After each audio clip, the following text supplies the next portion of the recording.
Hello everyone, welcome back. Today we will turn our into smartest pocket calculator you have ever owned. We will cover different arithmetic operations and show how R handles order of operations, and we will con we will study vectorize operations in one of the subsequent videos. So I'm going to remove this one, and we will talk about divisions and remainders and some of the mathematical operations. So first of all, just simple subtractions and addition works as you will do it in any calculator. For example, 3 plus 7, you will expect it to return 10, and 10 minus 4, you will expect it to return 6.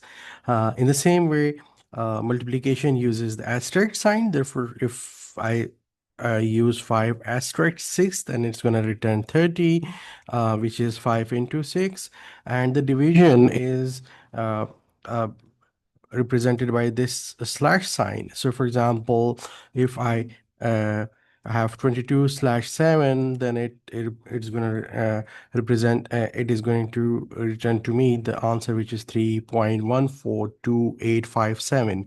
Exponentiation uses the simple, there are two symbols which can be used. The first one is this caret sign, and the second is the double asterisk sign. For example, if I use 2 carry 10, then it's going to return this number, which is 2 raised to the power 10. And if I use double time the asterisk sign for the two numbers, which is 2 double time asterisk, then the same number is returned, which means that 2 is to raised and that is 2 raised to the power of 10, which is equal to 10 1024. R follows standard math precedence powers, and like whatever standard of rules for mathematics which you use, R follows that. And I'm going to only stick to the simplest explanation of these precedence rules. For example, if I have to run this, then what is happening over here, that based on the mathematical principles, 3 is multiplied to 4, which is 12, and then that is added to and resulting in 14. In the same way, and if I have to run this line of code, what is happening, that 2 is first added to 3, which is 5, and then 5 is multiplied to 4, and the result will be 20.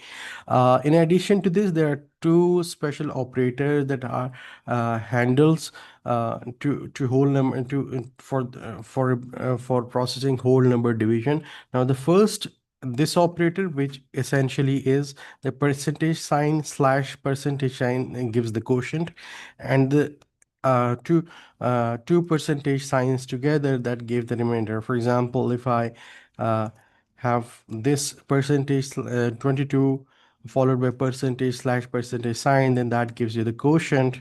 But if I have 22 and 2 times percentage sign and then 7, then that gives us the remainder. So this is all from this video. Hopefully I will see you in the next video. Take care for the time being.